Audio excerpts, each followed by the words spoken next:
ورسوله اللهم صل وسلم وبارك على نبينا محمد وعلى آله وأصحابه ومن سار على نهجه إلى يوم الدين أما بعد Akhwani wa akhwati fiddin azani Allah wa iyyakum. Alhamdulillah,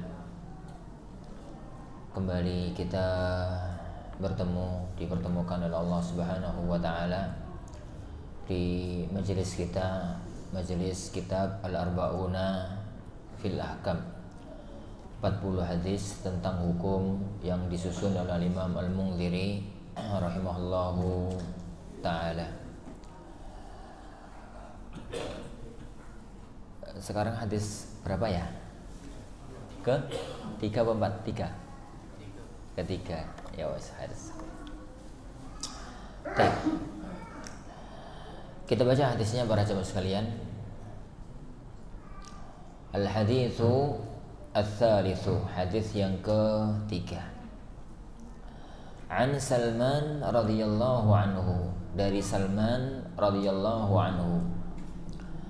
Qala, beliau mengatakan, qila lahu, dikatakan kepada beliau, allamakum nabiyyukum kulla syai'in hatta al-khira'ah. Nabi kalian itu sudah mengajarkan kalian segala sesuatu sampai pun khira'ah. Khira'ah itu tata cara buang hajat. Faqala, maka Salman nimpali, jawab, ajal, memang gitu. Laqad nahana an nastaqbilal qiblata bi ghaitin aw baulin. Rasulullah sallallahu alaihi wasallam itu melarang kami untuk menghadap kiblat tatkala BAB atau tatkala kencing. Au an nastanjiya bil yamin. Dan beliau juga melarang kita istinja dengan tangan kanan. Au an nastanjiya bi aqalla min thalathati ahjar. Beliau juga melarang kita istinja dengan kurang dari 3 batu. Au an nastanjiya bi raji'in au 'azmin. Beliau juga melarang kita istinja dengan kotoran atau dengan tulang. Kharajahu Muslimun, diriwayatkan oleh Imam Muslim. Para jemaah sekalian, perawi dari hadis ini adalah Salman Al-Farisi, yakni seorang sahabat yang aslinya datang dari negeri Persia. Bahkan yakni beliau itu adalah salah satu bangsawan Persia. Dan kisah Salman ini adalah satu pelajaran agung untuk kita para ikhwah sekalian, bahwa hidayah itu murni di tangan Allah Subhanahu wa taala. Sebenarnya Salman itu nek dadi sahabat itu ya rada-rada ra pantes. Jadi bahasa kasaran itu rada-rada ra pantes. Kenapa? Karena secara akal itu nggak masuk akal. Tapi tatkala hidayah dan kehendak Allah itu datang, tidak ada satupun kekuatan yang mampu menghalangi. Jadi beliau itu adalah putra bangsawan Persia, bukan putra mahkota loh, nggih. Sebagian orang salah memahami dengan mengatakan putra mahkota, bukan. Beliau itu salah satu putra pembesar Persia. Kalau bahasa kita ya putra bangsawan Persia, salah satu putra bangsawan negeri Persia. Persia itu di mana? Persia itu di Irak kalau sekarang. Jadi kalau peta politik Timur Tengah pada zaman dahulu, itu beliau sallallahu alaihi wasallam posisinya itu di Madinah. Posisinya itu di Madinah. Madinah itu satu kawasan, satu negeri yang tidak diperhitungkan dalam kancah internasional zaman itu. Sama sekali nggak diperhitungkan. Negeri yang nggak diperhitungkan. Lah, negeri adidaya di zaman itu tuh ada 2. Satu Romawi, yang kedua Persia. Romawi itu ibu kotanya 2. Jadi ibu kota aslinya di Damaskus, ibu kota keduanya di Ailah. Kalau saiki ngono ya Jakarta karo Bogor kan ono istilah Istana Merdeka di Jakarta, ada istilah Istana Bogor, dan dua-duanya di negeri Syam. Dua-duanya di negeri Syam. Itu negeri Romawi. Timurnya Syam itu negeri Irak. Negeri Irak itu dulu adalah kawasan negeri Persia. Itu dua negeri adidaya yang mengendalikan kekuasaan Timur Tengah di zaman itu. Di zaman itu lah, Persia atau Salman Al-Farisi itu dari negeri Persia. Suatu hari dalam satu perhelatan kerajaan, pembesar-pembesar kerajaan sama keluarganya itu keluar gitu ya, lihat-lihat kondisi masyarakat. Lah qadarullah, jadi Allah Subhanahu wa taala menjadikan Salman kecil tatkala itu melihat ada orang-orang di negerinya yang beribadah tidak dengan tata cara agama asli negeri Persia. Penduduk asli negeri Persia agamanya adalah agama Majusi, penyembah api. Tapi pada waktu itu beliau melihat ada orang Nasrani yang beribadah tidak menyembah api. Tidak menyembah api.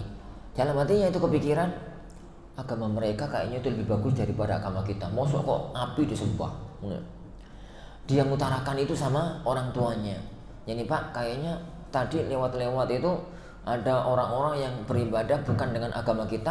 Kayaknya agama mereka itu lebih bagus. Bapaknya marah, Salman itu disekap dalam kamar.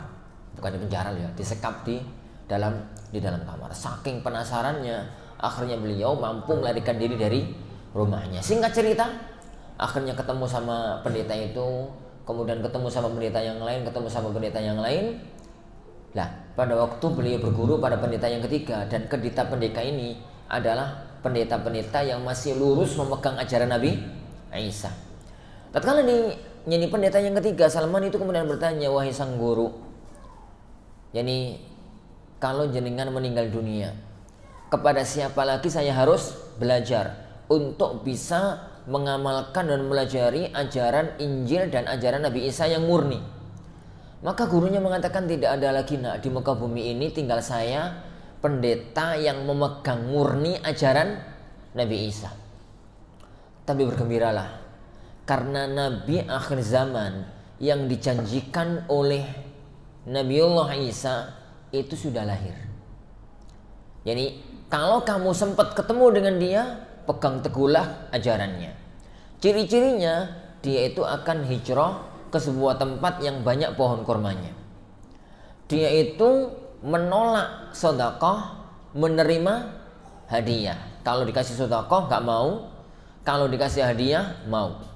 Dan dia itu di punggungnya ada stempel kenabian.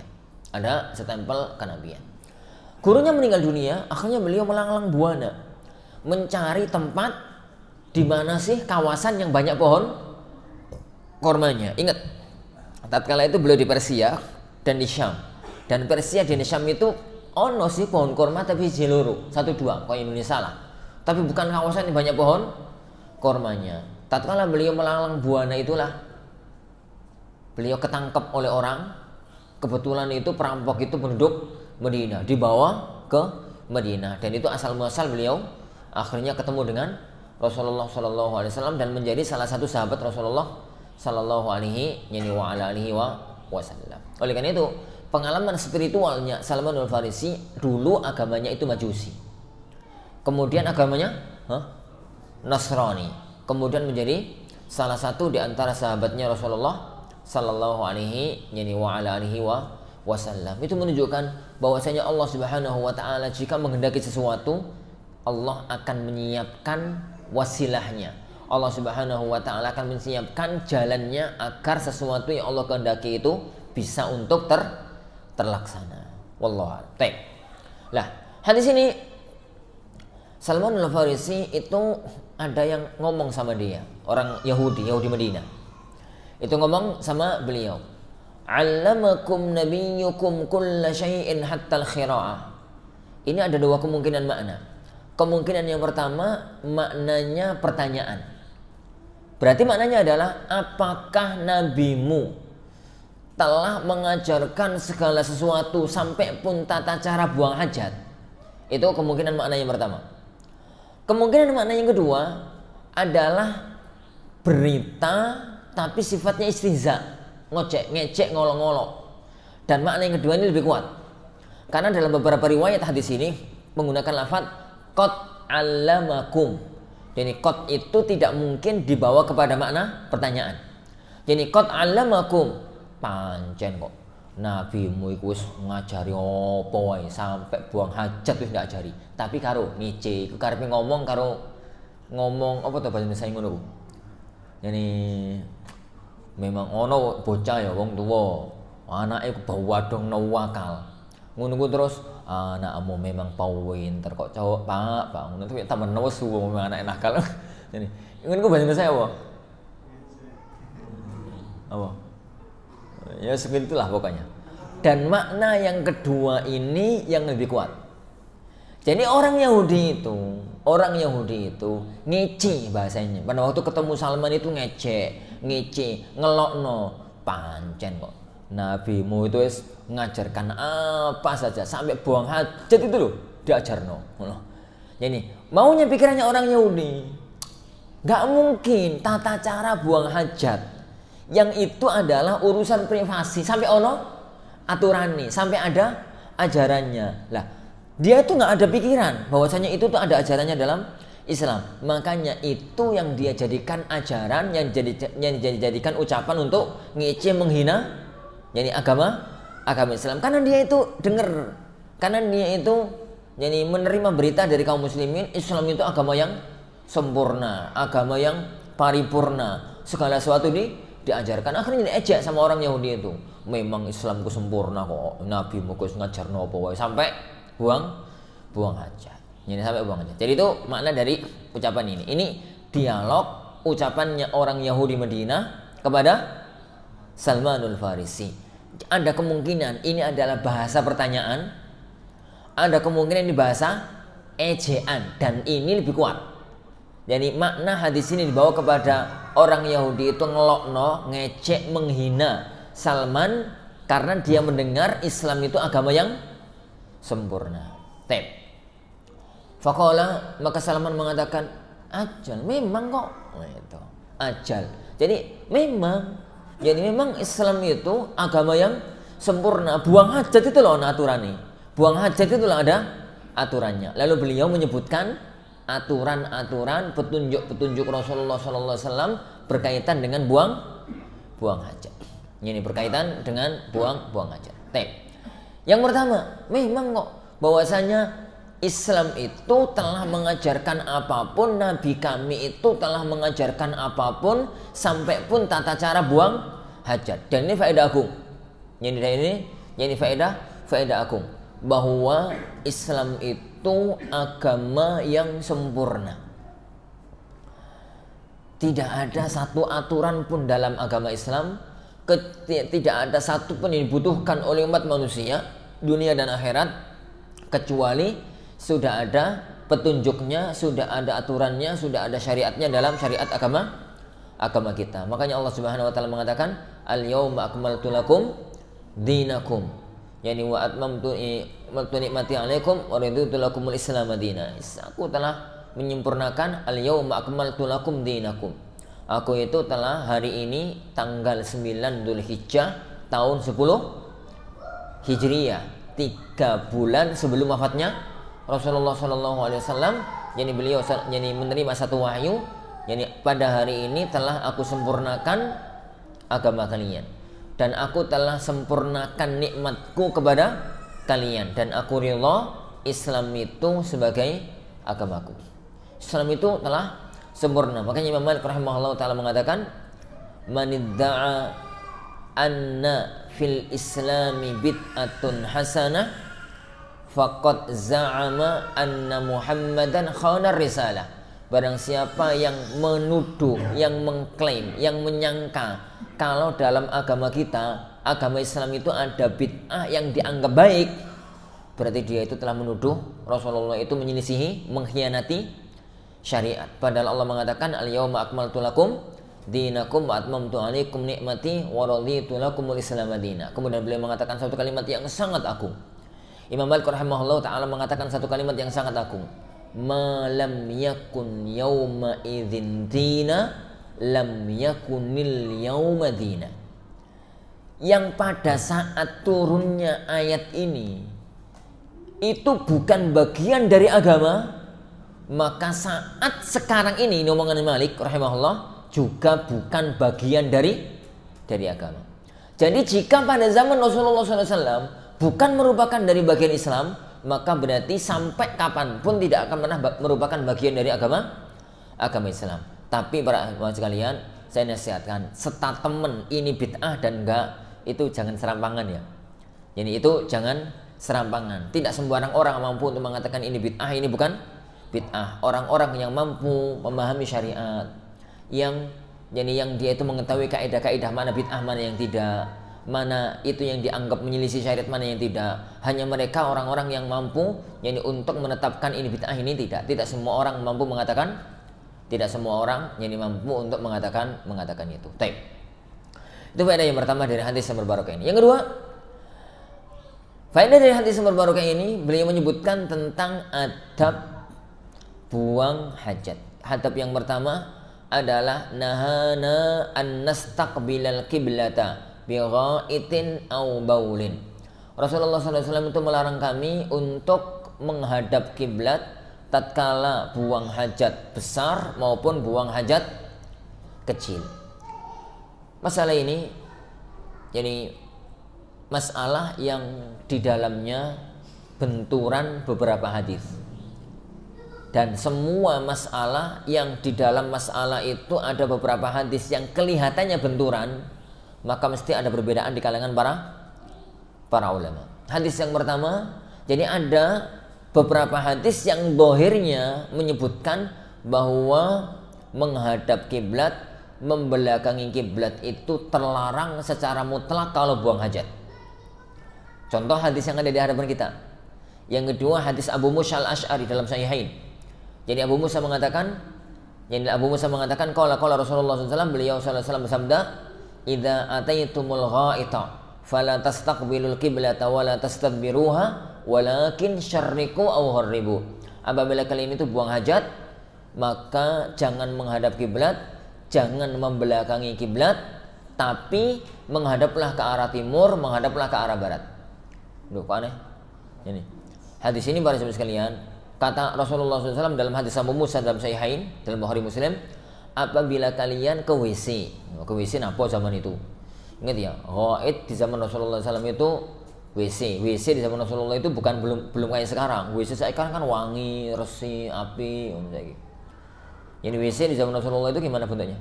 Ngerti jumbleng? Nah, jumbleng itulah persis kayak gitu WC di zaman Rasulullah SAW. Orang nggak akan pernah masuk ke badannya kecuali darurat militer. Pokoknya ini kepingin itu nggak mungkin masuk. Lah kalau sekarang kan kepingin tulinan di WC, bocah jeburan di WC, di kamar mandi maksudnya campur WC dan macam-macamnya. Jadi apabila kalian itu masuk ke dalam WC, dan tidak mungkin orang itu masuk ke dalam WC kecuali buang hajat, mungkin BAB, mungkin pipis, kencing. Jangan menghadap kiblat, jangan membelakangi kiblat. Tapi menghadaplah ke arah timur, menghadaplah ke arah barat. Kenapa? Rasulullah SAW bicara hadis ini di mana? Di Madinah. Rasulullah bicara hadis itu di kota Madinah. Sedangkan di kota Madinah, kalau menghadap kiblat itu menghadap mana? Menghadap selatan. Kalau membelakangi kiblat menghadap utara. Jadi karena Mekah itu sebelah selatannya Madinah, Madinah sebelah utaranya Mekah. Jadi kalau menghadap selatan itu berarti menghadap kiblat. Kalau menghadap utara membelakangi kiblat. Agar enggak menghadap, agar tidak membelakangi, maka kata Rasulullah SAW, syarriqu aw gharribu, menghadaplah ke arah timur, menghadaplah ke arah barat, menghadaplah ke arah barat. Ini kelompok hadis yang pertama. Yang zahirnya bahwa buang hajat besar, buang hajat kecil itu secara mutlak tidak boleh menghadap atau membelakangi kiblat. Secara mutlak dalam arti dimanapun, kapanpun, bagaimanapun itu terlarang. Tapi ada sekelompok hadis kedua. Ada sekelompok hadis yang kedua itu yang menunjukkan bahwasanya menghadap kiblat, membelakangi kiblat itu boleh. Di antaranya adalah hadis Abdullah bin Umar radhiyallahu anhuma dalam Sahihain juga. Jadi kata Abdullah bin Umar, "Sa'adtu baita Hafsah." Suatu hari aku itu masuk ke rumahnya Hafsah, ke lotengnya rumahnya Hafsah. Bisa gambarkan rumah pada zaman Rasulullah SAW? Rumahnya orang Arab zaman Rasulullah sebenarnya kayak apa? Hadis ini bisa dibayangkan kalau jenengan mampu memahami rumah di zaman Rasulullah itu bentuknya kayak apa. Rumah zaman Rasulullah itu orang udah kendengi, Pak. Rumah zaman Rasulullah itu kotak gitu ya. Jadi terus di atasnya itu ada tumpukan ono kayu gede-gede itu ditumpuki sama kayu. Itu namanya sakaf. Jadi itu namanya apa? Loteng kalau bahasa. Nah itu bisa dinaiki. Nah itu bisa dinaiki. Lah kata Abdullah bin Umar, suatu hari aku itu masuk rumahnya Hafsah. Hafsah itu siapa? Hafsah itu siapa? Adiknya. Adik dari, jadi kok adik? Mbak.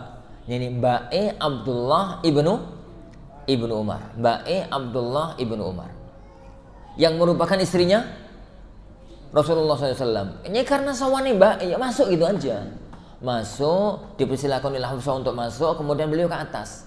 Tanpa sengaja, Abdullah bin Umar tatkala di atas, itu lihat Rasulullah SAW sedang BAB.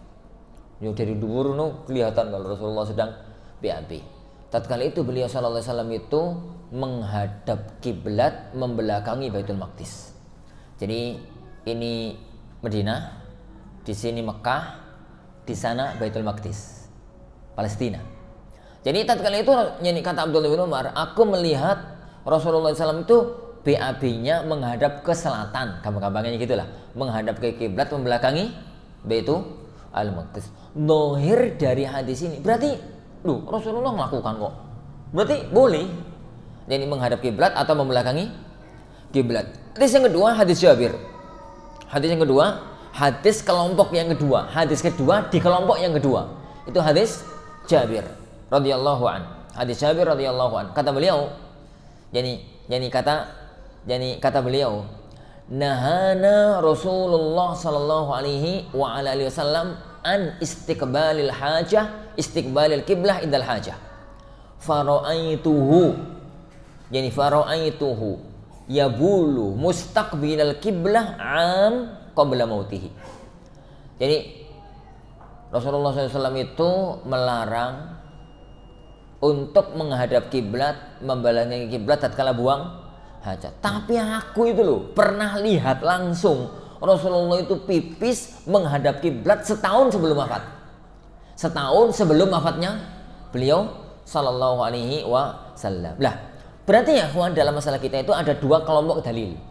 Ada dua kelompok dalil. Kelompok yang pertama, dalil-dalil yang menunjukkan bahwasanya menghadap membelakangi kiblat itu terlarang secara mutlak. Kelompok yang kedua, dalil-dalil yang zahirnya menunjukkan bahwasanya membelakangi menghadap kiblat itu boleh. Dalam dunia usul fikih ini namanya ta'arud. Ta'arud apa? Dalil sing benturan. Kok benturan? Benturan dalam pikiran kita. Jadi bukan faktanya dalam, jadi di hadapan Allah Subhanahu wa taala tidak ada dalil yang benturan, tapi dalam pikiran kita, dalam ilmu kita, dalam pengetahuan kita itu benturan. Baik, adzan dulu. Jadi kita lanjutkan nanti setelah adzan.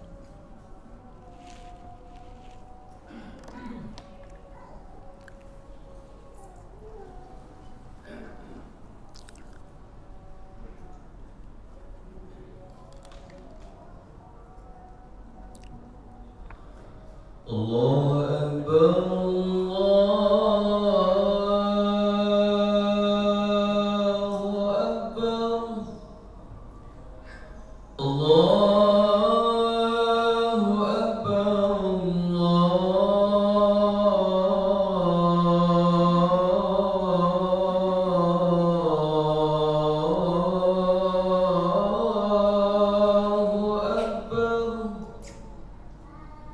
أشهد أن لا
Anda katakan tadi bahwa tentang masalah hukum menghadap dan membelakangi kiblat tatkala buang hajat itu ada dua model dalil, ada dua kelompok dalil.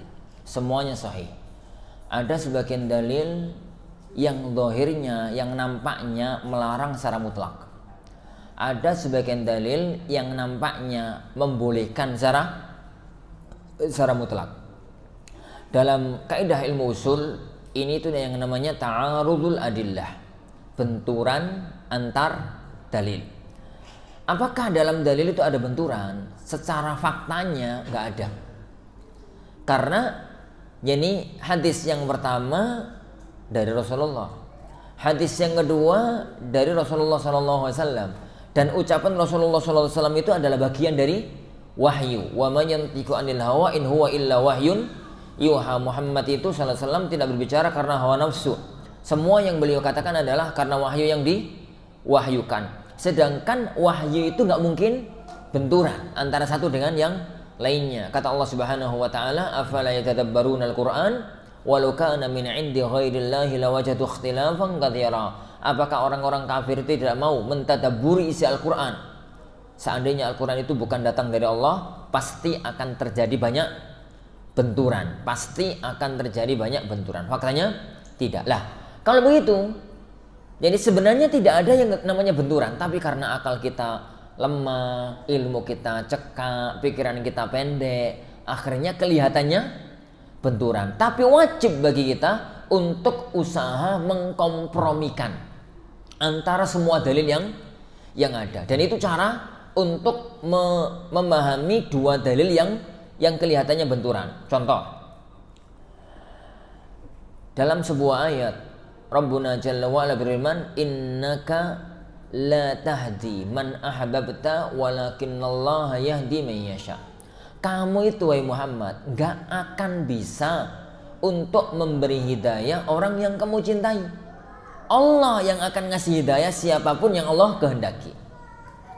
Tapi dalam ayat yang lainnya Rabbuna Jalla wa'ala berfirman, wa innaka latahdi ila siratim mustaqim. Sungguh engkau wahai Muhammad pasti bisa memberi petunjuk ke jalan yang lurus. Ini sama-sama ayat. Ini piye to iki? Sing pertama jirine ora, sing kedua jirine yo. Maka nggak ada yang benturan dalam kedua ayat ini. Nggak ada yang benturan dalam kedua ayat ini. Pertama, kita harus pahami hidayah itu ada dua. Ada namanya hidayatul irsyad wal bayan, ada namanya hidayatul taufik. Ada namanya hidayatul irsyad. Hidayatul irsyad itu ya iso ngasih wejangan, ngasih petunjuk, ngasih arahan, ngasih nasihat. Itu namanya hidayah irsyad. Memberi hidayah kepada orang lain dalam arti ngasih wejangan, ngasih nasihat, ngasih arahan. Itu yang pertama. Yang kedua ada hidayah itu namanya hidayah itu taufik. Orang itu mau nerima wejangan itu terus ngamalno. Lah, yang pertama itu dimiliki oleh Rasulullah SAW. Tatkala Allah berfirman, wa innaka latahdi ila siratim mustaqim. Engkau itu bisa memberi petunjuk ke jalan yang lurus. Maksudnya adalah ngasih wejangan, ngasih nasihat, ngasih arahan, ngasih yang semacam itu.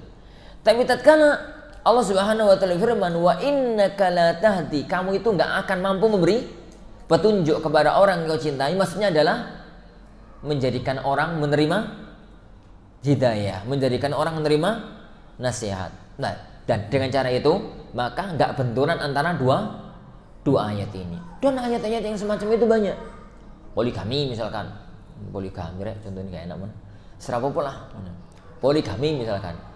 Dalam An-Nisa Rabbuna Jalla wa Ala mengatakan, yani fankihu ma tabalakum minan nisa, yani mathna wa thulatha wa ruba.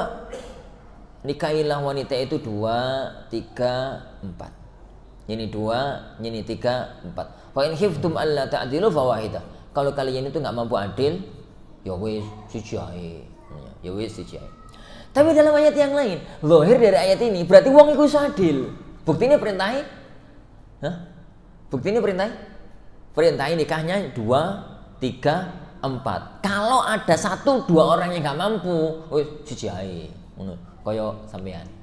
Ini kayak sampean karo aku. Lah, yang kedua ada ayat lain tetap dalam An-Nisa. Allah Subhanahu wa taala mengatakan kalian itu, kamu itu enggak mungkin mampu adil walau harastu. Jadi usaha koyo apapun untuk adil itu enggak bisa. Walau harastu. Loh, terus piye iki? Jirene mau kongkon nikah loro. Ini isu adil, sangat kadang nggak mungkin. Maka dalam kondisi ini ayat 2 ayat itu gabungkan aja, nggak ada yang masalah. Adil itu di 2 titik. Adil dalam perkara zahir dan adil dalam perkara batin. Adil dalam perkara zahir yuk nafkahi adil, omahe adil, yani apa bermalami adil, dan yang semisal itu mampu dilakukan oleh manusia, oleh suami. Tapi kalau sudah bicara tentang cinta, tentang sayang, tentang nyaman, tentang serak, itu kan urusan hati. Tidak akan ada seorang pun yang mampu untuk bisa benar-benar membagi cinta 50%, 50%. Itu mustahil. Rasulullah SAW sebagai orang yang paling adil saja tidak mampu melakukan itu. Jadi beliau itu lebih mencintai Aisyah dibandingkan dengan istri-istri yang lainnya, dan itu sampai ketok. Rasulullah itu kamu di rumah Aisyah itu betah.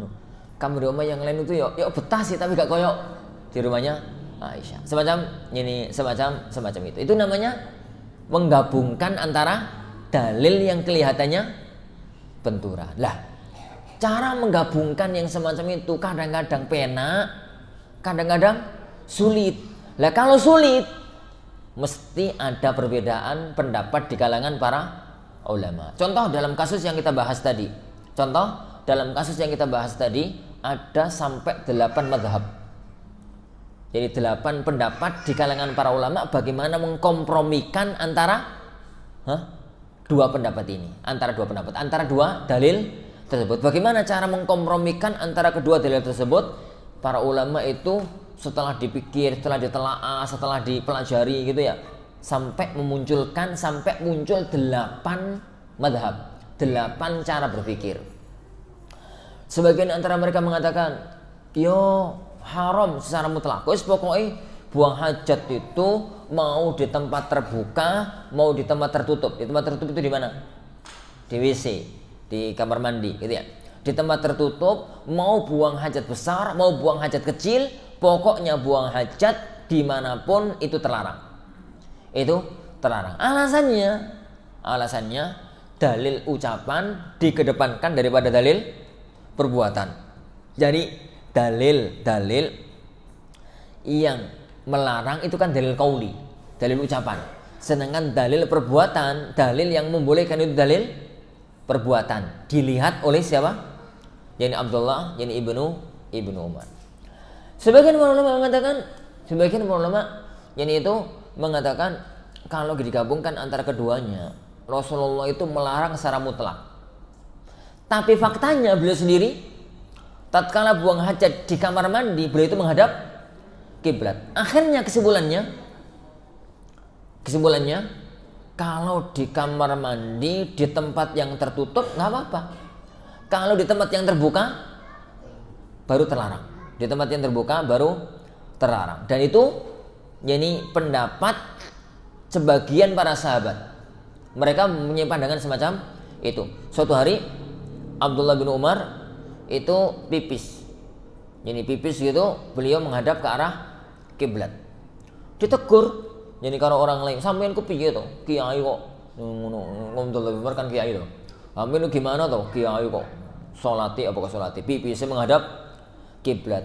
Beliau mengatakan, "Loh, aku itu loh pernah lihat Rasulullah menghadap kiblat tatkala BAB. Yang terlarang itu kalau di tempat tertutup, kalau di tempat terbuka, kalau di tempat tertutup rapopo. Wong saya pernah melihat Rasulullah melakukan yang semacam itu." Sebagian ulama mengatakan ya terlarang total tapi nggak sampai haram. Buktinya Rasulullah melakukan. Berarti haram tapi nggak sampai haram. Terlarang nggak sampai haram berarti apa? Makruh. Dan masih banyak pendapat-pendapat yang lain. Secara pribadi, para ikhwah yang dimuliakan Allah Subhanahu wa taala mensikapi masalah semacam ini, pertama ambil sikap kehati-hatian. Sikap yang hati-hati apa? Yos pokoknya dimanapun jangan menghadap, jangan membelakangi kiblat. Itu posisi atau cara yang paling selamat. Jadi untuk sikap kehati-hatian, dan itu cara yang paling bagus. Karena para ulama kita mengatakan al-khuruju minal khilafi mustahab ma lam yuaddi ila khilafin akhar. Keluar dari perselisihan para ulama itu dianjurkan selagi tidak menimbulkan perselisihan yang baru. Jadi keluar mengamalkan sesuatu yang oleh seluruh para ulama dianggap sah, itu adalah cara yang dianjurkan, yani agar kita dalam beragama itu lebih selamat. Contoh dalam masalah wudhu, insyaallah nanti kita bahas pada babnya. Dalam masalah wudhu, masalah ngusap kepala. Pada pembicaraan tentang kadar minimal wajib mengusap kepala itu berapa? Jadi para ulama sepakat kalau ngusap semua kepala itu yang terbaik. Itu tidak ada selisih di kalangan para ulama. Tapi mereka berselisih tentang kadar minimal. Nek ngono kuwi sah, gak ngono gak sah. Itu ada 4 mazhab yang masyhur. Dalam fikih mazhab Syafi'iyah, yang penting ono bagian yang diusap. Sebagian yang diusap dari kepala meskipun sangat sedikit, pokoknya sebagian. Bahkan dalam kitab fikih Syafi'iyah itu meskipun sehelai rambut, pokoknya rambut itu dalam kawasan kepala. Itu yang ada dalam fikih Syafi'iyah. Dalam fikih Hanafiyah itu ngusap sebagian itu sah asalkan 1/4, kurang dari 1/4 sah. Dalam fikih Hanabilah ngusap sebagian itu sah, tapi harus 1/3. Kurang dari 1/3 nggak sah. dalam fikih Malikiyah wajib diusap semua. Kalau ada sebagian yang nggak diusap, wudunya nggak sah. Tapi ya kawan, sekarang kalau ada orang yang wudu, jadi dalam kondisi semacam ini, kalau kemudian kita tahu dalilnya, mampu nalaah dalil, kemudian bisa menguatkan pendapat dengan dalil yang ada, dan apapun pendapat itu nggak ada masalah. Sekarang kita bicarakan adalah orang-orang yang tidak mampu untuk sampai pada level menetapkan jadi pendapat yang terkuat itu yang mana. Lah, dalam kondisi itu amalkan sesuatu yang paling aman, yang paling hati-hati, yang dalam seluruh pendapat para ulama dianggap sah. Coba sekarang kita ini periksa. Kalau ada orang wudu itu gini, itu sah dalam fikih Syafi'iyah, sah. Kita tidak mengingkari bahwasanya itu sah dalam fikih Syafi'iyah. Tapi menurut Abu Hanifah, Ahmad, Malik nggak sah, karena wudunya tidak memenuhi kewajiban. Tayyib. Sekarang nih wudunya itu gini, sampai seperempati. Sah menurut Imam Syafi'i dan sah menurut Imam Abu Hanifah. Tapi kata Ahmad nggak sah, kata Malik nggak sah. Tayyib. Sekarang orang mau wudu itu gini, sampai sepertiga atau sampai separuh. Itu sah dalam pandangan Imam Syafi'i, sah dalam pandangan Imam Abu Hanifah, sah dalam pandangan Imam Ahmad. Tapi kata Malik nggak sah. Toh? Lah tapi kalau ada orang wudu itu begini, gitu, maka kata Imam Syafi'i, Abu Hanifah, Ahmad, Malik semuanya mengatakan sah. Hanya beda hukum. Kalau dalam pendapat Imam Malik yang begini itu wajib. Kalau dalam pendapat Imam Syafi'i begini itu sunnah. Yang wajib itu begini, yang sunnah itu begini. Tapi yang penting, nek ana wong wudu itu sampai ke belakang begini, sampai semua ke belakang, itu sah dengan seluruh pendapat para ulama. Taib. Yang aman, yang bundi? Yang aman. Usap semua. Usap semua itu aman. Meskipun kita harus mengakui bahwa ngusap sebagian itu adalah sah dalam fikih Syafi'iyah. Apa dalil Ustaz? Nanti dibahas dalam fikih wudu. Enggak sekali, ini kan cuma contoh. Contoh untuk membahas apa? Keluar dari khilaf itu dianjurkan selagi tidak menimbulkan khilaf yang baru. Contoh lain, dalam masalah zakat fitrah. Dalam masalah zakat fitrah. Zakat fitrah itu kalau ada orang bayar zakat pakai makanan, itu sah dengan kesepakatan para ulama. Yang jadi masalah adalah nek bayar zakat pakai duit. Bayar zakat fitrah tapi pakai duit. Dalam 3 mazhab, Malik, Syafi'i, Ahmad, bayar zakat fitrah pakai duit itu nggak sah. Satu-satunya mazhab para ulama yang mengatakan bayar pakai duit untuk bayar zakat fitrah itu sah, itu Abu Hanifah rahimahullah. Itu Abu Hanifah rahimahullah. Taib. Kalau untuk pengamalan, mana yang jenengan pilih?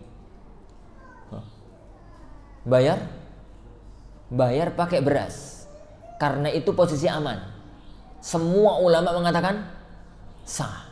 Kalau bayar pakai duit itu titik rawan. Jadi iya nih yang benar mazhab Abu Hanifah, dan ini benar mazhab yang lain.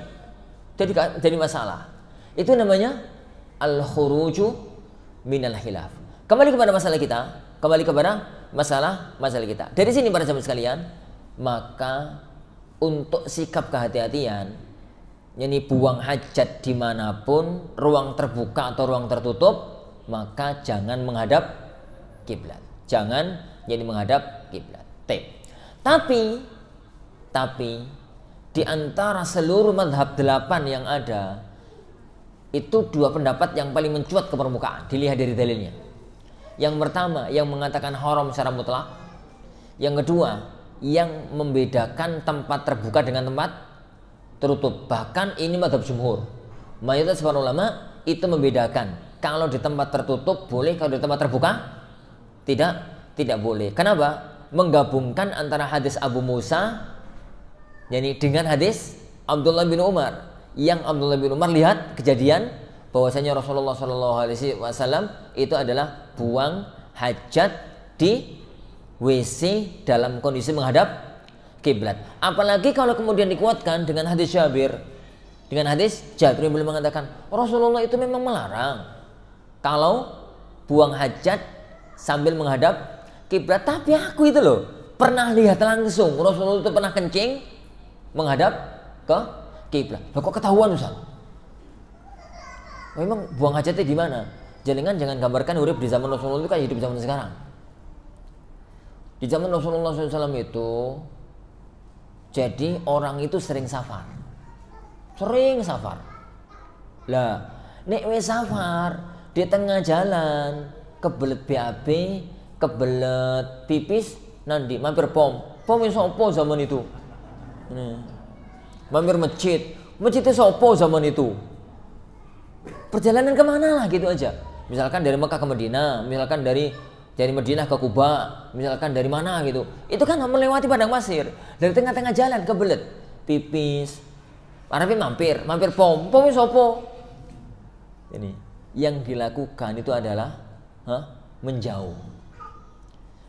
Jadi nih, di kerumunan orang sebentar ya, tak buang hajat, monggo gitu, menjauh sampai agak jauh gitu, terus tolak-toleh. Ora ono wong iki, ngono ya, koyo. Lah, tatkala ora ono wong, dia di tempat itu buang hajat. Lah, kalau pada waktu dia tolak-toleh ora ono wong itu buang hajat, ternyata ada orang tahu, ya nasib. Nah, itulah kejadian yang terjadi pada hadis Jabir. Rasulullah itu sudah menghindar dari orang, ternyata ketahuan oleh Jabir. Rasulullah pipis menghadap kiblat lagi gitu. Jadi itu. Dan itu setahun sebelum Rasulullah SAW meninggal dunia. Maka itu menunjukkan bahwasanya semacam itu boleh, tapi untuk sikap kehati-hatiannya selalu dihindari kapanpun dan dimanapun juga. Wallahu a'lam. Itu masalah yang pertama. Laqad nahana an nastaqbilal qiblah bi ghaitin au baulin. Yang kedua, au an nastanjiya bil yamin. Salah satu di antara adab buang hajat adalah tidak boleh istinja dengan tangan kanan. Tidak boleh istinja dengan tangan kanan. Kenapa? Karena kaidah dalam agama kita itu, jadi perbuatan-perbuatan yang mulia, yang bersih, yang mulia itu pakai tangan kanan. Perbuatan-perbuatan yang kotor, gitu ya, megang najis dan macam-macam itu pakai tangan kiri. Kalau dilakukan dua-duanya, maka mendahulukan yang kanan atau mendahulukan yang kiri. Oleh karena itu masuk masjid kaki kanan, keluar masjid kaki kiri. Jadi masuk WC kaki kiri, keluar WC kaki kanan. Jadi keluar WC kaki kanan. Makan tangan kanan, minum tangan kanan. Jadi cawi tangan kiri. Jadi kenapa? Itu kaidah umum dalam syariat agama kita. Jadi kali ini jelas bahwasanya Rasulullah SAW itu melarang untuk istinja menggunakan tangan kanan, untuk menghormati tangan kanan dari hal-hal yang najis, dari hal-hal yang kotor. Nah, au an nastanjiya bi aqalla min thalathati ahjar, atau kita itu juga dilarang oleh Rasulullah untuk istinja kurang dari 3 batu. Jadi pada sahabat sekalian, alat untuk istinja, alat untuk bersih diri setelah buang hajat, baik itu pipis maupun BAB, maka itu 2. Satu air, yang kedua hajar. Di istilahnya para ulama adalah hajaru al-istinja. Hajar watu yang bisa dipakai istinja. Air ini hukum asal. Karena air itu adalah alat yang bisa dipakai untuk bersuci dari hadas, untuk mandi atau untuk berwudu, dan bisa dipakai untuk membersihkan dari benda najis. Karena air itu Allah sifati wa anzalna minas sama'i ma'an tahura. Kami turunkan dari langit air yang sifatnya itu tahur. Tahur itu suci dan mensucikan. Jadi kalau dibersihkan pakai air, mau pipis, mau BAB, standarnya itu satu. Zawal dzatun najasa, hilangnya zat najis tersebut. Hilangnya zat najis tersebut itu berarti hilang wujudnya, hilang warnane, hilang baune, hilang rasane. Hilang rasane ku piye mbok ngerti jelas. Jadi hilangnya zat najis, dan hilangnya zat najis itu cirinya adalah hilang 3 unsur. Hilang bau, hilang warna, hilang rasa. Jadi hilang rasa. Baik. Itu kalau pakai air. Itu kalau jadi pakai air. Baik. Lah. Yang kedua pakai batu. Pakai batu ini tidak disyaratkan air nggak ada. Air ada sekalipun pakai batu itu boleh. Pakai ada air, ada batu. Mau pakai air, monggo. Mau pakai batu, monggo. Mau digabungkan dua-duanya, juga monggo. Para ulama itu hanya berselisih. Mana yang lebih utama? Pakai air atau pakai batu? Ini. Sebagian ulama mengatakan pakai batu dulu terus air. Sebagian ulama mengatakan, yo bagaimana mau juga yo bagusan pakai air. Tapi sebagian ulama mengatakan bagusan pakai batu. Bagusan pakai batu. Kenapa perselisihan ini muncul? Perselisihan ini muncul karena di zaman dahulu dalam kondisi tertentu pakai air itu lebih tidak bersih dibandingkan pakai batu. Umar bin Khattab itu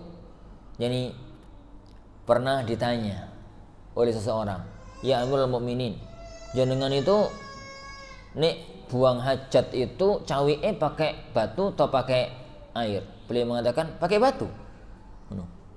Lah, kenapa nggak pakai air? Loh, kalau aku pakai air tanganku bau terus loh. Gitu. Kalau aku pakai air tanganku mesti bau terus. Siapa mampu membayangkan Umar kok sampai ngomong semacam itu, gambarnya bagaimana? Air di Jaziratul Arab, di kota Madinah zaman itu tuh titik sedikit. Jadi kota Madinah itu jangan gambarkan kayak sekarang benoma PDAM. Yang di zaman itu satu kota itu 4 atau 5 sumur. Di rumah itu rata-rata orang itu ngambil air di sumur, dibawa ke rumah. Ini omah yang mau nusak timbo gitu toh. Lah, engkau nih buang hajat, malah terus air mekarek titik, terus pakai air, yo api ambune. Dan di zaman Rasulullah SAW itu belum ada sabun. Di zaman Rasulullah SAW itu belum ada sabun. Makanya kalau mandikan jenazah yang dipakai itu adalah daun bidara. Karena air yang kecampur daun bidara itu punya sifat sabun, tapi gak wangi. Jadi air yang kecampur daun bidara itu mempunyai sifat ngeresiki lemak, yang lengket-lengket, ngeresiki kotoran. Itu ini uang ya, jenengan misalkan kena minyak goreng atau kena uli atau kena apa, jenengan gawe adus tanpa sabunan, saya licin. Kalau disabuni hilang. Dan di zaman Rasulullah menghilangkan lemak-lemak itu pakainya bidara. Gambarnya bidara itu gimana? Bidara, ngerti daun bidara nggak? Doro itu loh, doro. Doro itu apa itu? Daunnya itu ditumbuk, diulang, di blender sama saya. Terus peresan itu diperes gitu ya, keluar air hijau. Lah, air yang hijau itu masukkan dalam air yang banyak sehingga tetap kelihatan air tapi ada nuansa bidaranya. Jangan sampai hijau, tapi hijau malah nggak sah. Kenapa nggak sah? Kan itu sudah bukan air. Jadi bentuknya air tapi ada semu-semu hijau ini titik. Lah, itu yang dipakai untuk bersih-bersih pada zaman Rasulullah SAW. Jadi selesai haid itu mandinya pakai itu. Selesai nifas mandinya pakai itu. Mandikan jenazah mandinya pakai itu. Ini hari-hari biasa ya orang banyu itu jebur-jebur wis. Itu kondisi di zaman Rasulullah SAW. Lah, kalau kondisi semacam itu belum ada sabun, ya kemudian orang itu BAB, apa namanya BAB ini selalu wengket ngono kayak bar mamper merem karet ngono ya. Terus pakai apa? Pakai air itu yakin toh. Telung dino ra ilang. Tangani itu telung dino enggak hilang. Itu yang menjadikan dulu banyak para ulama itu yang mengatakan lebih baik pakai batu. Tapi kayaknya kalau zaman sekarang itu pendapat itu jadi aneh kok. Kalau zaman sekarang kayaknya pendapat itu jadi aneh gitu loh. Tapi ya kan sekarang kan banyu melimpah, apa di Indonesia banyu melimpah, sabun melimpah, semua sok ya semacam itu. Hanya hukum fikihnya nggak berubah. Jadi pakai air monggo, pakai batu monggo. Ada air pakai batu monggo, ada batu pakai air monggo. Tapi kalau pakai air kaidahnya itu zawal zat an-najasah, hilangnya benda najis. Hilangnya bau, hilangnya rasa, hilangnya warna. Itu yang pertama. Adapun yang kedua, kalau pakai batu di sini diistilahkan oleh para ulama adalah hajarul istinja. Hajar istinja, batu istinja. Batu istinja itu buatan batu itu loh, Bay. Jadi batu istinja itu segala sesuatu yang terkumpul padanya 4 sifat. Maka itu istilah fikihnya namanya hajarul istinja.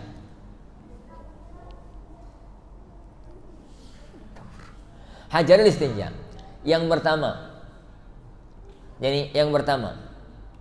ayyakuna tahiran. Benda yang dipakai itu suci. Orang benda najis. Yang kedua, jafan, kering, bukan basah. Yang ketiga, qali'an, keset. Qali' to iso digawe bersihkan sesuatu. Apa sih? Ini kalau dikene ono diteleki cicak. Terus jenengan usap pakai ini. Yo gak dadi resik, malah melebar kemana-mana. Karena benda ini tuh bukan qali'. Tapi jenengan pakai tisu. Diusap begini, keset hilang. Itu namanya qali'. Bahasa Indonesianya apa tuh qali' itu ya? Aku sering membahasakan dengan keset. Keset itu ya sesuatu yang bisa untuk membersihkan, membersihkan. Itu qali'. Yang keempat, alla yakuna muhtaraman, bukan benda yang terhormat. Bukan benda yang terhormat. Maksudnya terhormat itu kayak makanan manusia, makanan binatang, makanan jin gitu. Maupun yang lainnya. Apabila ada satu benda terkumpul padanya 4 kriteria hajar istinja yang bisa dipakai untuk membersihkan BAB maupun yani pipis. Baik, sekarang tisu. Apakah itu bisa dipakai untuk istinja? Bisa. Karena tisu itu pertama suci. Yang kedua kering. Berarti nggak boleh tisu basah. Tisu yang kering berarti. Yang ketiga qali'. Ya qali'. Qali' mau to yo? Keset ngono ya. Yang keempat bukan barang yang terhormat. Baik. Contoh lain, batu asli. Ya watu asli itu. Bisa dipakai untuk istinja? Bisa. Karena pertama suci, kedua kering, yang ketiga ini keset, yang keempat bukan barang yang terhormat. Kayu. Bisa. Karena ini tadi. Nah, plastik. Kresek. Nggak bisa. Kenapa? Bermasalah di qali'. Dia itu sucinya suci, keringnya kering, gak terhormat. Tapi kan yo Orang keset. Orang keset malah merembet kemana-mana. Malah merembet ini ke kemana-mana. Taib, roti kering. Roti kering. Ini. Roti kering itu sucinya suci. Terus kering. Keset. Tapi kan muhtaram. Dia itu benda yang terhormat. Mulai mangan enak aku gawe BAB. Taib. Tulang. Tulang itu, jadi tulang itu sucinya suci, kering, keset. Ono jenis tulang yang keset, ono sih enggak. Kita ambil tulang yang keset, Tapi ghairu muhtaram. Tapi dia itu muhtaram, terhormat. Kenapa? Makanan jin. Insyaallah sebentar lagi kita bahas. Ini semacam itu. Jadi apapun benda yang terpenuhi 4 kriteria ini, maka itu bisa dipakai untuk bersuci. Dari sini pahami para jemaah sekalian. Jadi kalau jenengan di pesawat, kalau jenengan di hotel-hotel yang mewah, itu gak usah bingung dolek banyu. Memang kadang-kadang gak disediakan banyu kok. Kadang-kadang sama bagian jadi nek karo jamaah umroh itu Ustaz. Engko di WC ini ora ono banyu Ustaz. Di pesawat dolek banyu Mas. Ada tisu toh? Banyak. Lah ya pakai tisu aja. Boleh Ustaz? Boleh. Jadi nggak harus pakai air. Sampai pun tatkala itu, seandainya di kabin pesawat itu, di kamar mandi pesawat itu banyu ono. Dan ada tisu. Jenengan itu arep nyidok banyu niku atape buka keran tuh cepret-cepret ngene. Susah gitu ya. Ataupun nggak susah. Milih pakai tisu, boleh, nggak ada masalah. Ini boleh, nggak ada masalah. Jadi itu fikih yang pertama. Jadi boleh istinja atau istijmar itu pakai air atau pakai apa? Pakai tisu. Saiki pakai tisu loh, mosok nggo watu rek. Yo nggak penak blas. Tapi dengan syarat yang tadi, yaitu 4 syarat yang saya sebutkan tadi. Baik, yang kedua, kalau pakai air itu mutlak. Pokoknya sah kalau pakai dengan syarat tadi. Kalau pakai hajar istinja itu syaratnya satu. Yani buang hajat itu belum pindah dari tempatnya. Ini rotok sensitif kira bos. Ini belum pindah dari tempatnya. Maksudnya para jemaah sekalian, kalau ada orang pipis terus nyiprat kebelet nunggu terus nyiprat, jadi nyiprat kena paha. Air kencing yang kena paha itu kalau dibersihkan pakai air jelas suci. Pertanyaan saya, kalau dibersihkan pakai tisu, kalau dibersihkan pakai tisu nggak sah. Karena yang kena paha itu sudah tidak masuk hukum istinja. Masuk hukum istinja itu kalau yang dibersihkan itu area keluarnya kencing. Jadi nggak durung murak-mari, orang murak-mari, yo sikunu kutoy. Itu yang bisa dibersihkan pakai tisu. Tapi ini nyiprat ning paha, nyiprat ning betis, nyiprat yang kemana, itu adalah hukumnya kaki yang terkena benda najis, dan kaki yang terkena benda najis itu harus pakai air. Begitu juga para ikhwah, kalau BAB itu bisa dibersihkan pakai tisu kalau kotorannya, najisnya itu belum keluar dari area itu. Jadi area istinja, dalam istilah fikih itu namanya mahallul istinja, belum keluar dari area istinja. Loh, area istinja itu kalau pipis ya nggak sampai keluar dari situ, nggak sampai merembet kemana-mana. Kalau BAB itu jadi tidak sampai keluar dari area ngatupnya, bahasanya fotonya kayak apa? Jadi ngatupnya iliatain bahasa kasarannya wong Jawa itu pantat gitu ya. Kalau pas berdiri, jadi jenengan kalau berdiri itu kan dua pantat itu ngatup. Lah, ngatupnya itu yang ketutup itu namanya mahallul istinja. Selagi masih di area itu, maka masih bisa pakai tisu. Tapi nek mencret drewes sampai ini kaki, itu ya gak boleh pakai tisu, Rek. Itu ya pakai pakai air. Itu jadi harus pakai air. Kalau istinja pakai air, syaratnya harus hilang zat. Tapi kalau pakai tisu atau pakai batu, yang penting hilang zat yang zahir tok. Meskipun masih ada nyisanya, tapi batin. Batin itu apa? Zahir wis ra ono. Tapi nek dicium ya ono baune. Nek dirasa ya ono rasane. Ngono kuwi tetep sah. Jadi jenengan gak percaya ya. Jadi coba arang-arang itu pas BAB niku istinja pakai tisu. Pakai tisu kering sing wangi pisan wis ora apa-apa, pokoke tisu kering. Tisu kering ya bukan tisu basah. Tisu kering 1 terus dibuang, 2 terus dibuang. Kus resik itu. Balen lagi yang ketiga kalinya terus dibuang, itu resik. Dalam hati difoto wis ora ketok. Pokoknya resik.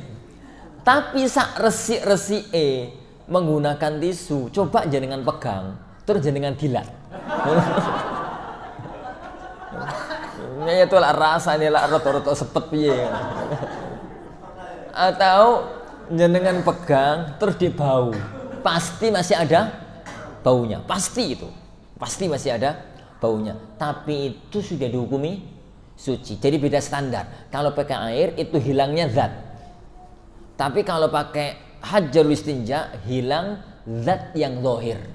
Hilang bentuk. Yo pokoknya sing ketok itu sebagai itu tuh hilang. Ini.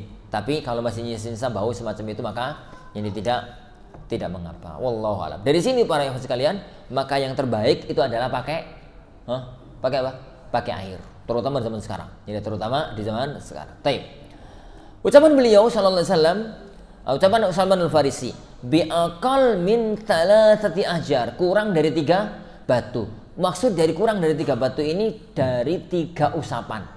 Jadi minimal harus 3 kali usapan. Kalau pakai tisu ya 1, 2, 3. Kalau pakai batunya 3, nggak ada masalah. 1, 2, 3. Tapi kalau pakai batu ini gede, terus batu gede itu ada 4 pojokan. Empuk lah batu ini sak piro, kokoe ono 4 pojokan. Ada 4 pojokan, maka boleh pakai 1 batu, pojok pertama, pojok kedua, pojok ketiga. Yang dia pegang itu pojok keempat. Pojok yang keempat itu kemudian dibuang. Itu sah, tetap sah. 3 kali itu. Yang Anda pertegas saja. Jadi kalau kita menemukan kondisi-kondisi di tempat kayak di hotel, di bandara, kadang-kadang itu memang sengaja nggak ada air, sengaja, terutama kalau di luar negeri. Jadi malah kebiasaannya nggak ada air, maka jangan dipermasalahkan secara hukum. Itu sah-sah aja secara hukum, sah-sah saja secara hukum. Wallahu a'lam. Terakhir, au an-nastanjiya bi raji'in au 'azmin. Kita juga dilarang oleh beliau sallallahu alaihi wasallam istinja itu pakai kotoran. Nggih. Au 'azmin, yakni pakai kotoran, au 'azmin atau tulang. Kenapa nggak boleh pakai kotoran? Karena najis. Karena kotoran yang ada di sini itu dalam riwayat yang lain kotorannya himar. Jadi dalam suatu hari Rasulullah SAW itu BAB. Kemudian Rasulullah merintahkan Anas atau Muhirah gitu, lupa Anas. Muhirah seingat Anas. Kalau nggak Muhirah ya Anas lah pokoknya. Diperintahkan carikan aku air, carikan aku batu. Karena beliau sudah di padang pasir nggak ketemu air. Maka carikan tiga batu. Sama Muhirah cari nggak ketemu. Padang pasir itu kan wujudnya pasir lembut, cari batu itu repot. Jadi cari 2 batu, cari batu 1 ketemu. Cari lagi cari kedua ketemu. Yang ketiga cari nggak ketemu. Yang nemu itu kotoran himar wis kering. Kotoran himar keledai wis kering. Iki weh podo-podo kering sama Muhir dibawa kepada Rasulullah sallallahu alaihi wasallam. salam, kemudian beliau ngambil 2 batu itu, kemudian beliau membuang kotoran himar itu dengan mengatakan fa innahu riksun. Enggak boleh ini najis. Menunjukkan bahwasanya pakai kotoran itu enggak boleh karena najis. Jadi karena itu adalah najis, dan BAB enggak mungkin istinja najis dibersihin pakai benda najis. Jadi pakai benda najis. Tapi yang kedua, au azmin, atau kotoran atau tulang. Kenapa nggak boleh? Dalam Sahih Muslim riwayat yang lainnya, Rasulullah SAW tatkala ditanya, "Loh ya Rasulullah, ngapain nggak boleh pakai tulang?" Kata beliau sallallahu alaihi wasallam, "Innahu ta'amu ikhwanikum minal jin." Sesungguhnya tulang itu adalah makanan saudara kalian dari bangsa jin. Makanan saudara kalian dari bangsa jin. Dalam riwayat yang lainnya Rasulullah SAW itu menyebutkan, jadi jin itu nek nemu tulang itu kayak nemu sate. Jadi di pandangannya jin itu tulang itu jadi akeh apa dagingnya. Jadi akeh, jadi daging kayak uang itu kayak banyak dagingnya gitu dimakan. Makanya Rasulullah SAW itu melarang istinja pakai jadi apa? Pakai tulang. Napa? Yo anu lah. Yo apa itu toleransi karo jin. Jadi toleransi karo jin, perhatian itu. Perhatikan, kasihan toh jin itu cari-cari makanan di hadapan itu nemu tulang saweneng ngono ya. Dijupuk arep maem, bau ngono ya.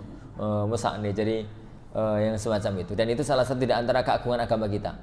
Adab itu diperhatikan sampai pun kepada selain manusia. Adab kepada jin itu juga diperhatikan oleh agama kita yang mulia. Salah satunya adalah masalah kita yang ini. Islam itu mengatur adab dengan manusia, adab dengan malaikat, adab dengan binatang, adab dengan jin. Jadi aturan-aturan itu lengkap dalam agama. Salah satu di antara aturan dalam agama kita tentang dunia jin adalah tidak boleh istinja itu pakai tulang. Jadi tidak boleh istinja itu pakai tulang. Tidak boleh untuk nyiram air panas ke dalam lubang. Tidak boleh untuk kencing ke dalam lubang. Kenapa? Tempatnya lubang itu adalah rata-rata tempatnya jin. Lubang-lubang yang bukan lubang di rumah jenengan lo yo. Jadi lubang yang di sawah-sawah, orang bolongan semua jadi kencingi. Jadi semua jadi ini. Ada kemungkinan 2 yang terganggu di situ. Pertama, binatang. Ono semut yang jero, enak-enak jagongan karo kancane, mun jenengan kencingi bubar jagongane. Ini. Atau ono yuyu. Atau sing paling susah kan ono ulo. Di jero kono ulo jenengan pipisi kewaget ulai mencolot metu nyaplok nek sampean loro kabeh. Itu pertama. Lah, kalau anggaplah enggak ada binatang, itu tempat-tempat yang bersarangnya, netapnya jin, kata Rasulullah SAW. Yang kedua, tidak boleh untuk buang air panas ke tempat yang semacam itu. Itu contoh di antara adab terhadap jin. Dan yang disebutkan di sini adalah bagaimana seorang itu tatkala buang hajat tidak menggunakan kotoran atau tidak menggunakan tulang. Wallahu alam bi aswab. Ada yang disampaikan monggo barakallahu fikum yang berkaitan dengan hadis yang ada di hadapan kita. Barangkali ada yang mau disampaikan.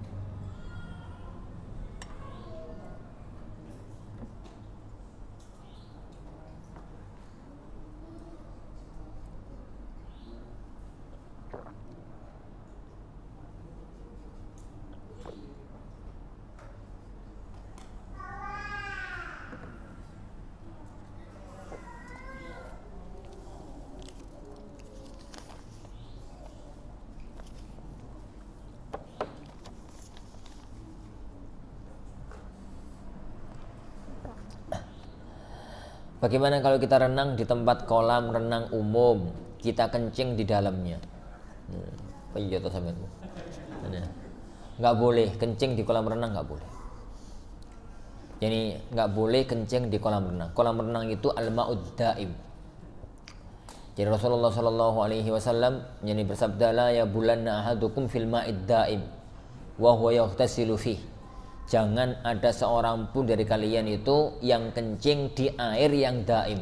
Air yang daim itu air yang tidak mengalir. Jadi di air yang tidak mengalir. Jadi karena dia pakai untuk mandi. dia pakai untuk mandi. Gambaran hadis ini itu berkaitan dengan awasa. Jadi dulu para sahabat itu kan orang Mekah, orang Madinah itu kan sering safar. Meneng gitu karo safar. Makanya sampai Allah abadikan kebiasaan mereka dalam firman-Nya, li ila fi Quraisy, ila fihim rihatas syita'i wa as-sayf.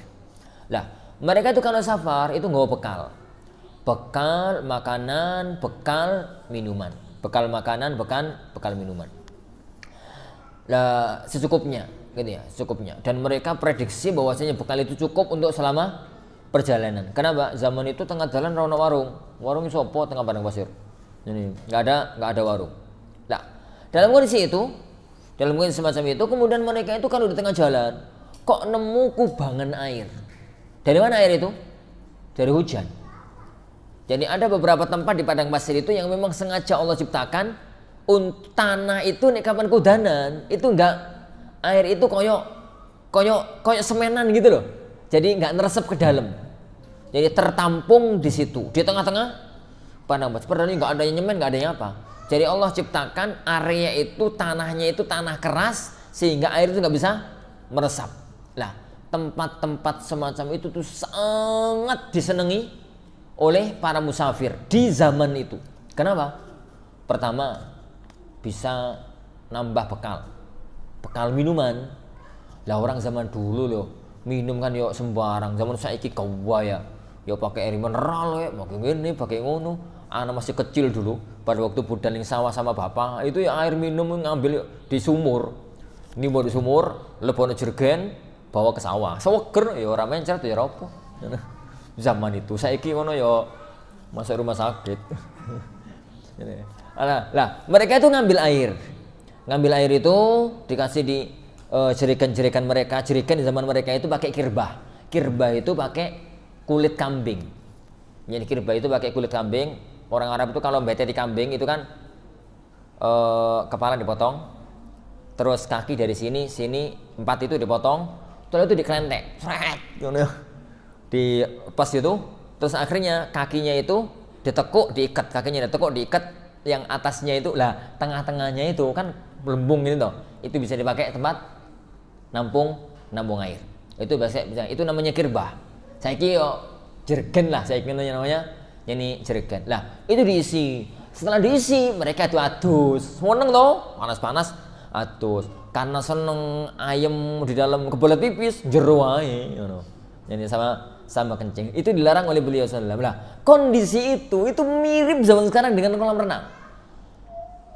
Seger gitu, atau mungkin malah kolam renangnya itu anget gitu ya. Seger ngono arepe metu ya males, jero ae karo khusyuk dilut ngono. Pipis gitu.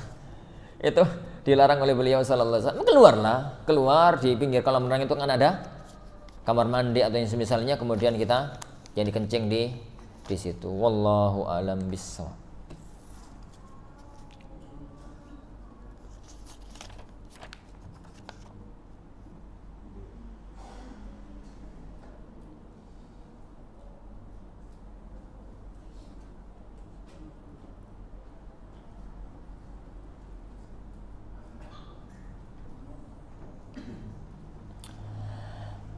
Misal biasanya kalau safar, ibu-ibu membersihkan BAB anak kecil mereka dengan tisu basah. Bagaimana hukumnya? Pertama, anak kecil itu nggak terlalu masalah. Toh nggak sholat. Anak kecil yang kalau BAB dibersihin pakai tisu basah itu bocah umur berapa? Maksimal umur 7? Yora lah, musuh umur 7 pakai kayu tisu basah ora gelem bocah.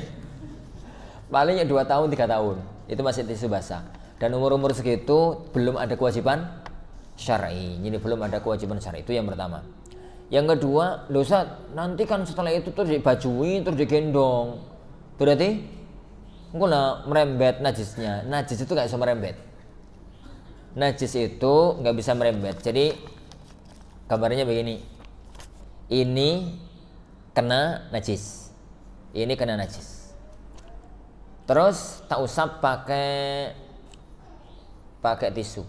Bersih apa enggak? Suci apa enggak? Enggak lah. Wong tisu itu boleh kalau istinja. Ini di sini enggak boleh pakai tisu. Di sini enggak boleh pakai tisu. Pokoknya tak bersihin, pokoknya sekedar hilang. Dicium, yo saya mampu. Berarti tangan ini masih najis. Tangan ini masih najis. Kemudian anak pakai sarung tangan. Saya pakai sarung tangan. Sarung tangan. Jadi najisnya wis kotor, najisnya kering, tapi tetap najis. Anak pakai sarung tangan. Anak pakai sarung tangan. Lah, kalau ada orang nempel dengan sarung tangan saya, najis apa mboten yang nempel itu? Enggak. Karena sarung tangan itu enggak najis. Sarung tangan itu tidak najis. Yang najis itu kan bagian dalamnya, bagian luarnya kan enggak najis. Ya, bagian luarnya itu tidak najis. Lah, dari situ maka ibu-ibu itu kalau dia itu bersihin pakai tisu basah. Kemudian setelah itu kan dipakai pampers. Setelah itu dipakai celana. Pada waktu gendong, yang digendong bayinya itu, yang nempel ke tubuhnya ibu itu adalah celana. Lah, celana itu nggak najis, maka tidak najis. Itu yang pertama. Yang kedua, jadi yang kedua, ada satu masalah lain dalam dunia fikih yang berkaitan dengan ini, yaitu menghilangkan benda najis. Haruskah pakai air? Ataukah tidak? Ini masalah panjang sebenarnya. Bahas lah. Ini. Siapa bos? Ini. Menghilangkan benda najis, haruskah pakai air? Atau tidak? Perlu diklasifikasi masalah. Yang pertama, jika menghilangkannya pakai air sampai hilang unsur najisnya, maka itu suci ijma'an. Maka itu suci dengan kesepakatan para ulama. Kalau pakai air, itu yang pertama. Ya. Yang kedua, kalau tidak pakai air, tapi ada dalil khusus yang membolehkan, maka sah karena adanya dalil khusus. Apa contoh? Ya istinja mau. Istinja kan nggak pakai air, dan itu zat najisnya masih ada. Tapi syariat menyebutnya suci, maka kita anggap suci meskipun nggak pakai air. Apa contoh lagi? Kalau sholat pakai sandal, di zaman Rasulullah SAW itu lantai masjid dengan lantai jalan itu sama. Jalan karo masjid itu sama-sama pasir. Makanya pada zaman Rasulullah SAW itu kalau masuk masjid itu sandal gak dilepas. Yuk sholat karo sandalan. Sholat itu dengan sandalan. Lah suatu hari Rasulullah SAW itu sholat kan pakai sandal. Pada zaman juga pakai sandal Masjid Nabawi. Tiba-tiba Rasulullah SAW tengah-tengah sholat sandalnya dilepas. Sof yang pertama melihat Rasulullah lepas sandal, mereka ikutan lepas sandal. Selesai salam Rasulullah berbalik ke jamaah melihat, "Duh, kok udah lepas sandalku napa?" Rasulullah banyak, "Ngapain kan yang lepas sandal? Lima ada khalaqtum ni'alakum." Ngapain kan yang melepas sandal kalian? Jawabannya lugu itu para sahabat. Jadi, "Ra'aina takhla'na 'alaik fa khala'na ni'alana." La, jenengan kami lihat ngelepas sandal, yuk kita ikut-ikutan ngelepas sandal itu. Dan itu gaya beragama yang paling bagus. Pokoknya manut lah, pokoknya enak pokoknya manut itu. Jadi gaya beragama yang paling bagus. Pokoknya kan Rasulullah ngelepas sandal, ngelepas sandal. Rasulullah melaku, sebenarnya loh, gampang gitu. Gak ruwet. Jadi gak ruwet. Lah, akhirnya Rasulullah mengatakan, "Oh gitu toh. Gini loh, tadi itu tengah-tengah sholat Jibril ngomong kepadaku bahwasanya di bawah sandalku itu ada benda najis. Maka saya lepas." Lalu beliau mengatakan, "Fa idza ataitumul masjidah." Kalau kalian datang ke masjid, maka baliklah sandal kalian. Sebelum masuk masjid maksudnya. Sandalnya kan balik. Yani apabila lihat benda najis, usapkan dengan tanah. Gosok-gosokkan itu sama tanah. Kalau sudah bersih, silahkan dipakai untuk sholat. Silahkan dipakai untuk sholat. Loh kok gak dicuci pakai air Ustaz? Air ya sopo di Masjid Nabawi zaman itu. Masjid Nabawi zaman itu belum ada air. Belum ada tempat wudu. Balik mulai. Ya balik mulai lah suwi. Jadi, maka beliau memerintahkan itu suruh digosok-gosokkan dengan tanah sampai zat najisnya itu hilang. Meskipun diambu ya tetap ambu. Dan itu tidak dianggap suci. Nah, itu namanya membersihkan benda najis tidak dengan air. Kalau ada dalil khusus, maka sah ijma'an. Itu yang kedua. Yang pertama tadi apa? Kalau pakai air itu sampai hilang zatnya, maka itu suci dengan kesepakatan para ulama. Yang kedua, kalau ada dalil khusus yang menyatakan membersihkan benda najis itu boleh tanpa air, tapi itu butuh dalil khusus, kelas koyo istinja, koyo ini, koyo itu. Yang ketiga sekarang adalah kalau membersihkan benda najis tidak pakai air, tapi unsur najisnya hilang dan tidak ada dalil khusus. Paham saja? Ono benda najis nempel di badan, atau nempel di pakaian, dibersihkan dengan cara tertentu sampai bau, rasa, warna najis itu hilang, tapi nggak pakai air, nggak pakai air, itu suci apa enggak? Ini yang diperselisihkan oleh para ulama. Gambarannya gimana? Gambarannya ya kena kotoran cicak, kotoran tikus wis. Jadi kotoran lah. Kemudian kotoran ini ana ambil tisu. Sing nampak itu sudah hilang. Tapi bau, berarti masih ono najis ya. Terus ana ambil tisu basah. Tisu basah kan basah terus wangi toh. Dibersihin, digosok-gosok gitu. Satu dibuang, ambil lagi satu dibersihin, digosok-gosok. Taib. Apa kondisi tangan ini? Dia bau, wangi. Dilihat bersih. Dilatono. Ini mentolong. Dijilat, saya yakin rasanya itu rasa tisu basah. Bukan rasa kotoran. Lah, ini kondisi tangan saya yang sekarang itu yang terjadi perselisihan di kalangan para ulama. Ini dianggap suci ataukah masih najis? Atau ini masih dianggap suci atau ini masih najis? Sebagian ulama di antara mereka Imam Ibnu Taimiyah rahimahullah taala dan para ulama-ulama yang semisalnya mengatakan itu sudah suci. Kenapa? Zat sucinya hilang. Bau, warna, rasa hilang. Alat itu nggak penting. Pokoknya zatnya hilang. Tapi kalau kemudian jadi sebagian ulama mengatakan ya enggak loh, alatnya enggak sah. Alatnya itu enggak pakai air, maka jadi enggak sah. Secara pribadi Anda sebenarnya lebih menguatkan pendapat yang pertama. Pokoknya zatnya hilang. Lah, dari sini berarti membersihkan pakai tisu basah tadi sah. Jadi pakai tisu basah tadi sah. Kenapa? Karena kalau pakai tisu basah itu jelas-jelas baunya hilang. Bau, zatnya hilang ya. Baunya hilang, warnanya itu hilang. Tapi bagaimana bujukan yang ketiga tadi? Ada perselisihan di kalangan para ulama. Wallahu a'lam. Bagaimana hukum makan tulang yang sudah lunak? Karena ada makanan ayam tulang lunak. Loh, anak tadi mengatakan nggak boleh makan ayam lunak toh? Yang anak katakan tadi nggak boleh menggunakan tulang untuk istinja. Nek mangan tulang, monggo.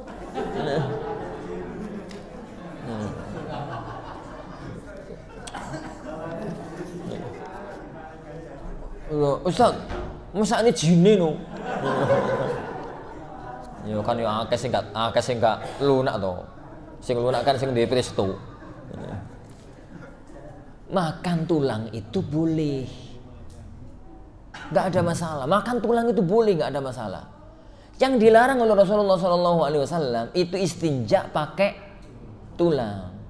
Karena tulang itu salah satu makanannya jin. Jin itu juga makan yang lain, salah satunya adalah nasi. Nasi itu juga jin itu senang loh makan nasi itu.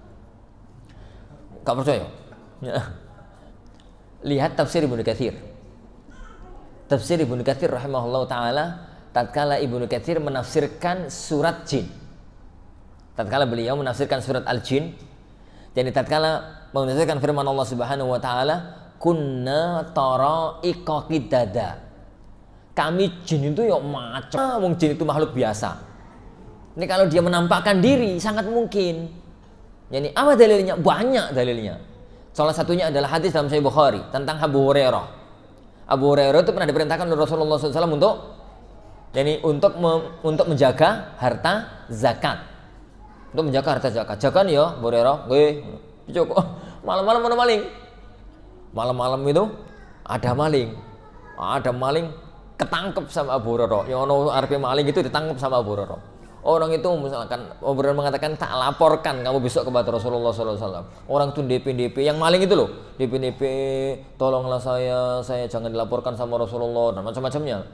Maka Abu Hurairah itu mesani dilepas.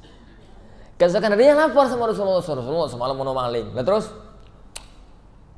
minta dimaafin ya Rasulullah gini. Lah terus kasihan ya Rasulullah, tak maafkan. Oh ya sudah. Nanti malam tapi dia datang lagi loh. Rasulullah ngomong nanti malam dia itu akan datang lagi. Dan Rasulullah ngomong begitu kan wahyu. Abu Hurairah terawih pokoknya intinya awas kan. Malam itu bener Abu Hurairah gak tidur. Dia cermati kan Rasulullah sudah bilang nanti malam bakal datang lagi. Ya orang itu lagi ditangkap sama Abu Hurairah, mau dilaporkan sama Rasulullah. Orang itu nangis, DP akhirnya gak tega sama Abu Hurairah, dilepas. Pagi harinya lapor lagi. Terus ngapain? Tak lepas ya Rasulullah. Ya sudah, tapi nanti malam datang lagi. Malam ketiga Abu Hurairah itu segeru kata nawas kan. Akhirnya bener ketahuan, ketangkep lagi untuk yang ketiga. Kalinya DP kamu sudah membohongi aku untuk yang kedua kalinya. Akhirnya dia tuh ngomong, sudahlah tolong lepaskan aku. Kamu akan tak ajari satu ayat yang kalau kamu baca kamu gak akan diganggu oleh jin. Kemudian dia ngajari ayat kursi. Keesokan harinya Abu Hurairah ngomong, ya Rasulullah nggih semalam datang terus tak lepas. Tapi aku diajari gini yang saya katakan tadi. Rasulullah mengatakan sadaqaka wa huwa kadzub. Yang diajarkan kepadamu itu benar padahal dia pendusta.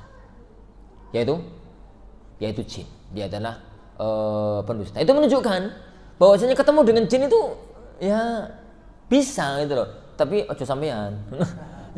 Rasulullah SAW itu ini pernah taklim sama jin. Jadi dalam Sahih Muslim itu ada hadis namanya hadis Lailatul Jin, hadis malam jin. Ini hadis malam jin. Ini fikih dunia jin ini. Fikih jin. Hadis malam jin. Jadi Rasulullah itu semalam itu bersama Abdullah bin Mas'ud sedang bersama teman-temannya. Lah tiba-tiba Rasulullah hilang.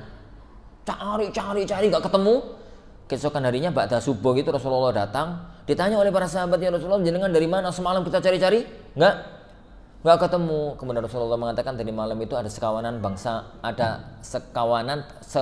sekelompok dari bangsa jin minta aku ajari. Akhirnya aku berangkat ke tempat mereka, dan aku mengajarkan kepada mereka. Jadi Rasulullah ya pernah ngajari jin, gitu, taklim ini tapi bangsa jin, dan semacam itu. Lah kembali pada cerita tadi, Ikrimah itu pernah ketemu jin. Terus takon, menafsirkan, jadi Allah itu berfirman, kunna tara'iqa qidada. Kamu itu gimana? Yuk kita gini. Lah salah satu di antara pertanyaannya, makanan yang kamu sukai apa? Ikrimah itu takon sama jin itu. Makanan yang kamu sukai apa? Dia mengatakan nasi. Jadi rebutan nasi kalau kita. Rebutan nasi. Itu yang ingin Anda katakan, bahwa keberadaan jin itu makan tulang bukan berarti manusia nggak boleh makan tulang. Sebagaimana jin itu makan nasi, manusia ya boleh makan nasi. Yang nggak boleh itu dibuat istinja. Lah kalau jangan mau makan tulang ya monggo, tulang-tulangnya gajah, tulang-tulangnya sapi. Makanya monggo aja, nggak usah.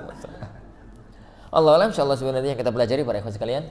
Insyaallah subhanahu wa taala kita lanjutkan pertemuan yang akan datang biidznillah subhanahu wa taala. Jadi itu ini lanjut. Ini kemarin itu sebenarnya Anda itu rebutan sama ikhwan di Gresik. Anda katakan wis Gresik wis. Enggak sudah. Jadi taklim hari Senin itu kan jadwal Ana di Petrokimia, masjid besar Petrokimia itu. Terus sudah 2 tahun berhenti online. Lihat bulan kemarin itu tiba-tiba takmirnya minta offline. Tapi katanya, Ustaz, yang ganjil aja ya. yang ganjil aja, kenapa yang genap? Kita itu mau ngurangi taklim dan cuma hari Senin tok jenengan yang ganjil, nanti yang genap mau kita isi dengan hasil kita yang lainnya. Itu teman-teman Gresik sempeneng. Ini, kenapa? Yo, berarti yang genap bisa digeser ke tempat yang juga di Gresik kota. Waduh, sebentar. Gresik ini kakek asatidzah nih.